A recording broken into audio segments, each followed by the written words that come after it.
29절 말씀을 읽어드리도록 하겠습니다.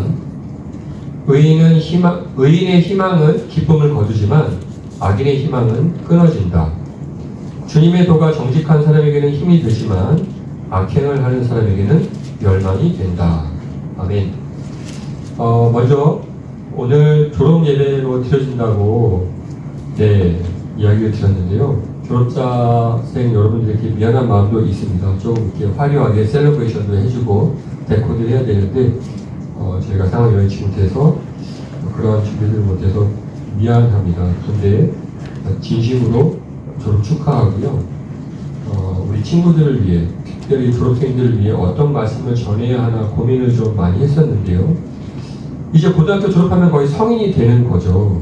네, 성인이 된 한 사람이 하나님 앞에서 어떻게 그리고 어떤 모습으로 살아가야 할지 하나님의 말씀을 좀 나누고 싶었습니다. 그러려면 너무 많은 이야기를 해야 되는데 오늘이 안타깝게도 졸업생들에게 마지막 뉴스 예배가 되어서 딱 한 가지의 주제를 선정해야 했습니다. 때마침 요즘 하나님의 사람은 이 땅에서 어떻게 살아야 하나 또 고민하고 또 생각하는 타이밍이 딱 맞았던 것 같습니다. 그래서 이 땅에서 우리는 정말 정직하게 살아야 한다는 생각을 많이 하고 있었는데요. 졸업생들뿐만 아니라 여기에 모인 모든 뉴스들에게도 똑같이 적용되는 하나님의 말씀. 그래서 오늘은 우리 정직에 관해 말씀을 나누려고 합니다. 제목은 하나님의 요구, 정직인데요. 주제는요, 정직하게 살도록 우리를 부르셨다라는 주제입니다. 오늘 성경 말씀은 잠언이죠. 잠언은 누가 썼는지 아십니까? Who wrote this? 아세요? 누가 썼는지? 네, 솔로몬이 썼습니다. 너무나 유명하죠. 솔로몬이 누굽니까? 네, 다윗의 아들이었죠. 이스라엘 역사상 가장 강력했던 이스라엘을 다스렸고 통치했었고 가장 강력했던 시즌이 있었는데 그때 왕이 솔로몬이었습니다. 그리고 솔로몬 하면 무엇보다 지혜로운 왕으로 우리가 잘 알고 있죠. 그리고 이전에도 그리고 그 이후에도 솔로몬과 같은 사람이 없었다고 고백할 정도로 엄청난 사람이었습니다. 이 솔로몬이 잠언을 기록한 목적이 이 잠언 1장 1절부터 친절하게 안내해주고 있습니다. 이 글을 똑똑했던 사람인지 글을 쓸 때 벌써 목적을 우리에게 잘 알려주고 있습니다. 1절부터 3절 말씀 제가 읽어드릴게요. 이것은 다윗의 아들 이스라엘 왕 솔로몬의 잠언이다. 이 잠언은 지혜와 훈계를 알게 하며 명철의 말씀을 깨닫게 하며 정의와 공평과 정직을 지혜롭게 실행하도록 훈계를 받게 하며, 여기서 훈계를 받게 하면은요, 요즘 말로 말하면 교육을 받게 하며 가르치려 이 말하고 뜻이 같습니다. 요약하자면 그냥 지혜를 알려주기 위해 기록했다 라는 내용입니다. 그런데요, 잠언에서 말하는, 오늘 우리가 보고 솔로몬이 기록한 이 잠언에서 말하는 지혜란 단순히 우리가 머리가 똑똑하고 영리하고 영특함 이런 내용은 아닙니다. 잠언이 말하고 있는, 즉 성경이 말하고 있는 지혜는요, 히브리어로 호흐마라는 단어를 쓰고 있는데 이 단어는요, 오히려 바른 삶, 올바른 삶, 그리고 효과적인 삶, 이러한 바르고 효과적인 삶이 무엇인가에 대해 고민하고 실천할 수 있도록 가르쳐준다는 의미를 포함하고 있습니다. 쉽게 말해서 인생을 잘 살 수 있도록 안내해주는, 어떻게 보면 인생의 안내서, 그리고 인생 설명서라고 표현할 수 있을 것 같습니다. 우리 유수들이 지금부터 이 잠언을 옆에 딱 끼고 좀 어렵더라도 열심히 모르면 물어봐 가면서 또 말씀을 외우기도 하고 또 이 말씀의 뜻이 무엇인지 알려고 노력하면서 열심히 읽다 보면 하나님께서 지혜를 주실 줄 믿습니다.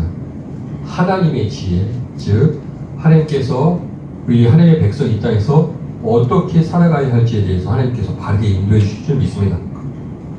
하나님께서는요, 사람들에게 하나님의 뜻을 알려주실 때 크게 두 가지 방법을 사용해 주셨어요. 하나님께서 계시라는 방법을 통해서 우리에게 말씀을 전하셨죠. 성경 말씀을 우리에게 주셨는데 우리에게 말씀하셨다라는 아주 의심 없이 공개적인 말씀은 바로 성경을 통해 우리에게 주신 건데, 이 성경을 주실 때 직접 계시하신 말씀이 있습니다. 대부분의 말씀이 이렇게 직접 계시하셨는데, 성경을 기록할 수 있는 사람을 부르셨고 그들에게 말씀을 주셨고 그들의 마음에 있는 소원함, 그리고 그 사람이 가지고 있는 어떠한 지식의 수준, 그리고 그때 당시에 기록했던 문화적 배경, 이런 것들을 하나님께서 다 사용하셔가지고 하나님께서 기록하셨고, 또 그 사람의 글 쓰는 능력을 사용하셔서 하나님과 글 쓰는 사람의 완벽한 콜라보레이션을 이루게 되었습니다. 그래서 100% 사람이 썼으면서 동시에 100% 하나님이 쓰셨습니다. 무엇보다 하나님께서 1.1에게 오류 없이, 틀림없이 하나님의 말씀을 기록하게 하셨죠. 이렇게 직접적으로 계시한 부분도 있지만, 두 번째로는 발견된 진리의 형태로 하나님의 말씀을 기록하기도 하셨습니다. 바로 지혜서로 불리는 오늘 우리가 보고 있는 잠언서, 욥기서, 전도서 같은 게 바로 지혜서. 지혜는 뭐라고 했죠? 바른 삶, 어떻게 효과적으로 하나님께서 삶을 살아야 되는지 이런 걸 알려주는 책인데, 발견된 진리라 하면 이렇게 직접적으로 계시했다기보다는 이렇게 하나님 앞에서 지혜로운 사람들이 인생을 이렇게 관찰해 보니까 하나님께서 이런 법칙들을 주신 것 같아. 예를 들어 늘 욕심대로 죄를 짓고 살다 보니까 반드시 징계를 받더라. 그래서 너무나 유명한 권선징악이라는 말을 들어봤을 것 같아요. 한국에서 온 지 얼마 안 된 분들은. 죄를 지으면 벌을 받는다. 보니까 세상 인생이 그렇게 질서가 정해져 있는 것 같더라. 이런 것들을 발견한 거예요. 그래서 이렇게 발견된 진리라고 그러는데, 이러한 발견된 진리를 기록하도록 하나님께서 인도해 주셨죠. 그래서 오늘 본 이 잠언서 같은 경우에는 발견된 진리에 속하는 하나님의 말씀입니다. 그 내용은요, 주로 인생을 어떻게 살아야 하는지에 대한 내용입니다. 그러니 여러분께서는 이 지혜서를 열심히 읽고 묵상하면 정말 큰 도움이 될 거라고 확신합니다. 우리는 하나님 앞에서 바른 삶을 살아야 합니다. 하나님 앞에서 잘 살아야 합니다. 하나님을 모르는 사람들과는 구별된 삶을 살아야 됩니다. 거룩하다는 뜻 자체가 구별되어졌다라는 뜻입니다. 물론 독특하다는 뜻도 있지만, 이 거룩함이라는 뜻은 구별되다. 우리가 즉 세상 속에서 하나님 안 믿는 사람들과 똑같이 어울려서 살아가고 있지만, 세상 사람들과는 좀 다른 방법, 구별된 방법, 어떤 방법? 하나님의 방법으로 잘 살아야 한다 라고 말하고 싶습니다. 세상 사람들은 우리 잘 살아야지. 세상 사람들이 말하는 잘 사는 건 뭐죠? 주로 돈, 물질, 내가 하고 싶은 거와 연결되어지는 경우들이 많이 있습니다. 우리 잘 살아야지. 돈을 많이 벌고, 좋은 차도 사고, 좋은 집에서 살고, 좋은 거 먹고, 내가 원하면 언제든지 해외여행 떠날 수 있고, 돈이 많고, 즐기면서 잘 사는 거라고 이야기합니다. 또 어떤 사람들은 잘 사는 게 뭐야? 내가 하고 싶은 대로 사는 거야. 돈을 좀 못 벌어도 괜찮아. 내가 살면서 내가 하고 싶은 거 하면서 내가 행복하면 그게 잘 사는 거야. 이렇게 이야기하는 사람들도 많이 있습니다. 잘 사는 게 뭐야? 라는 질문을 우리 크리스찬들에게 던진다면 우리는 이렇게 답변해야 합니다. 하나님께서 말씀하신 대로 하나님께서 기뻐하시는 방법을 따라 사는 게 잘 사는 거라고 답변해야 합니다. 그 구체적인 방법 중 하나가 바로 오늘 본문 말씀에 나와 있는 말씀입니다. 너무 많은 말씀이 있는데요, 오늘 집중하고 싶은 게 바로 정직입니다. 28절, 29절 제가 다시 한번 읽어드리겠습니다. 의인의 희망은 기쁨을 거두지만 악인의 희망은 끊어진다. 주님의 도가 정직한 사람에게는 힘이 되지만 악행을 하는 사람에게는 멸망이 된다. 여러분, 결론부터 말하자면 정직하게 사십시오. 정직하게 살아야 합니다. 참고로 성경이 말하는 정직하다라는 것은 단순히 솔직한 거와는 구별됩니다. 여러분, 솔직히 솔직하게 사는 거는 조직폭력배들, 건달, 코리안 마피아들도 정직하게 살 수는, 솔직하게는 말할 수 있습니다. 그 그룹 안에서. 그 사람들을 힘으로 괴롭히고 폭력단체 사람들도 자신들끼리는 솔직하게 이야기합니다. 그 세계야말로 형님들한테 거짓말하면 진짜 많이 혼나거든요. 솔직할 수밖에 없어. 네. 그런데 중요한 건 그 솔직한 내용이 무엇이냐가 중요한 거죠. 우리에게 정직함이란 그냥 단순히 솔직하다는 의미 이상을 담고 있습니다. 오늘 본문 말씀이 두 그룹의 사람들을 대조하고 있는데요. 그게 바로 의인, 정직한 사람. 28절에는 의인으로 표현되어 있고 29절에는 정직한 사람으로 표현되어 있습니다. 그 반대되는 사람이 28절에는 의인과 악인, 29절에는 정직한 사람과 악행을 하는 사람, 이렇게 대조하고 있잖아요. 의인과 정직한 사람은 같은 그룹 안에 속하는 사람임을 우리가 알 수 있습니다. 그래서 크리스찬들에게 정직함이라는 것은 바로 하나님 앞에 의로, 라이터스니스가 반드시 포함하고 있어야 합니다. 그렇다면 여기서 의로움은 무엇일까? 네, 하나님의 말씀을 말하고 있습니다. 하나님의 계명을 말하고 있습니다. 하나님의 법을 말하고 있는 겁니다. 하나님께서 말씀하신 대로 그 말씀을 따라 순종하며 사는 것, 그러면서 하나님 말씀 앞에서 솔직하고 정직하게 살아가는 것, 이것을 포함할 때 우리는 정직하다라고 표현하고 있습니다. 그런데요, 문제가 있습니다. 하나님 앞에서 우리가 세상에 살고 있지만 하나님 앞에서 살고 있다는 생각을 가지고 살아야 하는데, 그것이 구별되어진 거라고 이야기하고 있는데, 세상 사람들 앞에서 솔직하게 살려면요, 용기가 좀 필요합니다. 큰 용기가. 때로는 희생을 각오해야 할 때도 있습니다. 정직하게 살려면요, 세상 사람들로부터 비난받을 수도 있습니다. 학교에서도 그런 일이 있을 수 있어요. 내가 학교에서 잘 어울리는 그룹이 있다고 칩시다. 내가 한 10명 정도의 친구들이 있어. 그런데 그 그룹 멤버들이 다 정직하고 착하고 의로운 사람만 있으면 좋은데 그렇지 않은 경우들도 있잖아요. 어느 날 그 그룹 안에서 좀 리더 정도 되는 친구가 옆에 있는 어떤 친구, 자기 친구가 아닌 다른 그룹에 있는 어떤 친구가 갑자기 마음에 안 들어서 우리 그룹 안에 있는 친구들한테 이렇게 이야기합니다. 야, 이제부터 따돌리자, 왕따 시키자, 제 물건 가져와, 숨겨놓자. 이렇게 이야기하면 여러분 어떻게 할 겁니까? 갑자기 10명의 그룹이 속해서 잘 친하게 지내고 있는데 어느 날 갑자기 한 친구가, 그 그룹 안에 있는 대장격 되는 친구가 다른 어떤 친구가 마음에 안 든다고 말하는 거예요. 야, 쟤 오늘부터 우리 왕따 시킨 거야. 알았지?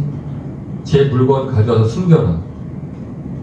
이렇게 요구하면 여러분 어떻게 할 거예요? 네? 그 친구가 존이라고 합시다. 괴롭힘 당하는 친구가 존. 여기 존 없죠? 존을 괴롭히자고 할 때 여러분 뭐라고 답변할 거예요? No! 라고 말해야 하죠. 하나님의 사람들이라면. 쉽습니까?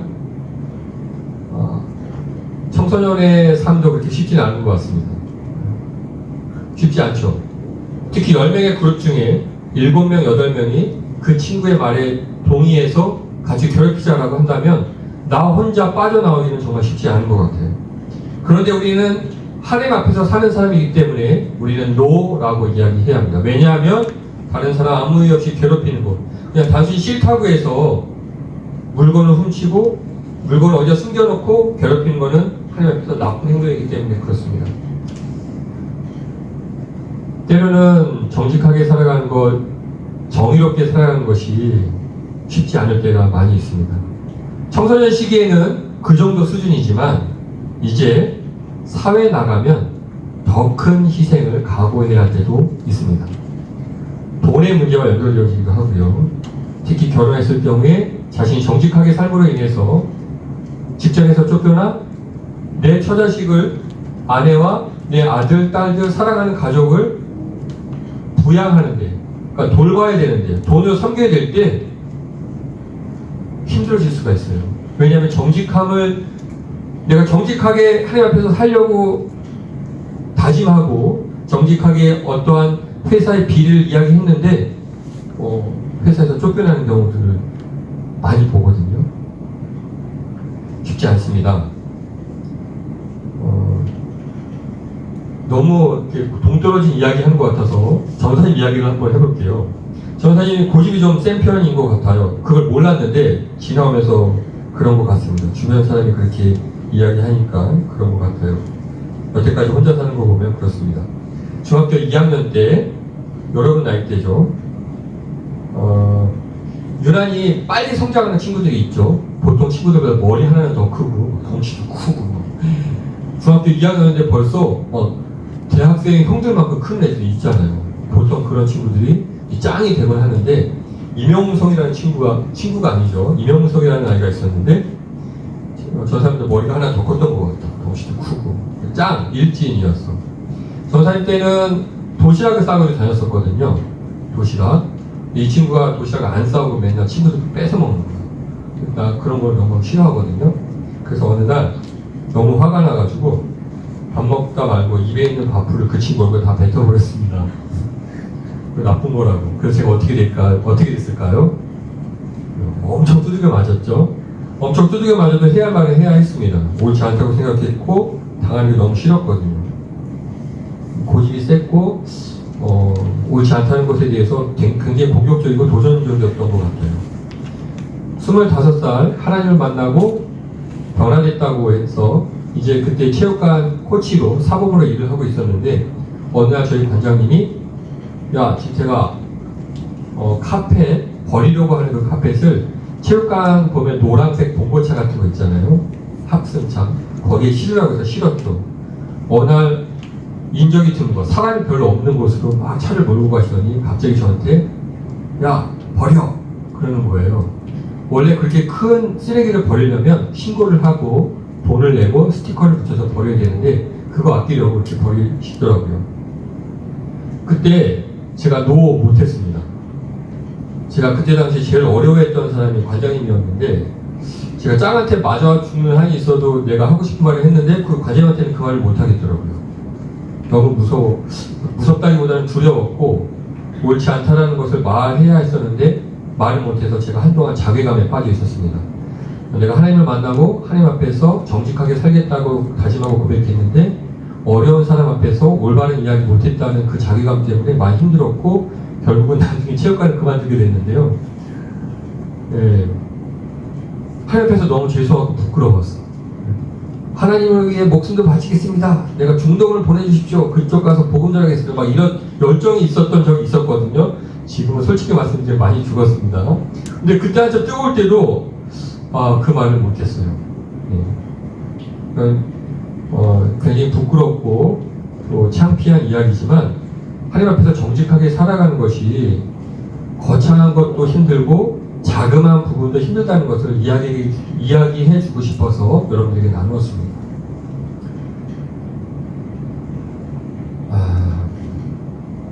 우리는 정직하게 살려고 할 때, 정직한 결정을 하려고 할 때 내가 손해를 보면 어떡하지? 내가 저 사람들로부터 미움받으면 어떡하지? 내가 물질적으로 어려워지면 어떡하지? 라는 생각 때문에 그 사람과의 관계가 끊어지면 어떡하지? 저 친구하고 내가 되게 친했는데 내가 옳은 말하고 바른 말, 하나님 기뻐하신 말을 했다고 해서 사이가 멀어지면 어떡하지? 이런 두려운 마음이 항상 있더라는 거예요. 그럴 때 이 말씀을 꼭 기억했으면 좋겠습니다. 하나님께서는요, 정직한 사람을 기뻐하신다. 잠언 15장 8절 말씀인데요.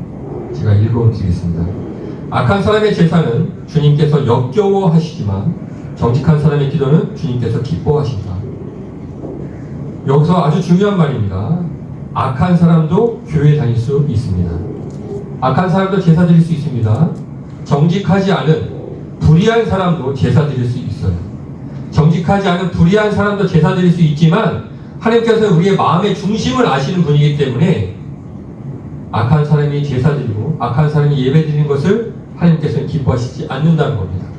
우리의 마음과 또 우리의 어떠한 태도로 어떠한 마음 자세로 이 땅에서 살아가는지 하나님 아시기 때문에 하나님 앞에서 항상 공의롭고 정직하고 살아가려고 다짐하고 스트러글링 하는 사람들을 하나님께서 기뻐하신다라고 위로하고 있는 겁니다. 하나님의 도를 따라 사는 사람들에게, 즉 하나님의 말씀, 하나님의 방법을 따라 사는 사람들에게는 반드시 나의 힘이 되어주시는 하나님께서 함께 하여 주신다는 사실을 믿으시길 바랍니다. 개역개정 성경에는 산성이라고 표현하고 있는데 우리의 성벽이 되어주신다는 거예요. 우리의 방패가 되어주셔서 우리를 든든하게 안전하게 보호해 주신다는 겁니다.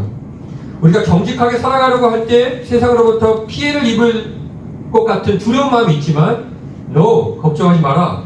하나님께서 너의 산성이 되어주시겠다 라고 표현하는 겁니다. 하나님께서 약속해 주신 겁니다. 믿음이 뭐죠? 보이지 않지만 하나님 말씀을 믿고 붙잡고 그렇게 실행하는 것입니다. 특별히 졸업하는 우리 친구들 이제 성인이 되어서 이제 고등학교 때와는 좀 다른 인생을 살게 될 것입니다. 이제 대학교 4년 졸업하고 나면 이제 사회생활 본격적으로 가서 일을 하겠죠.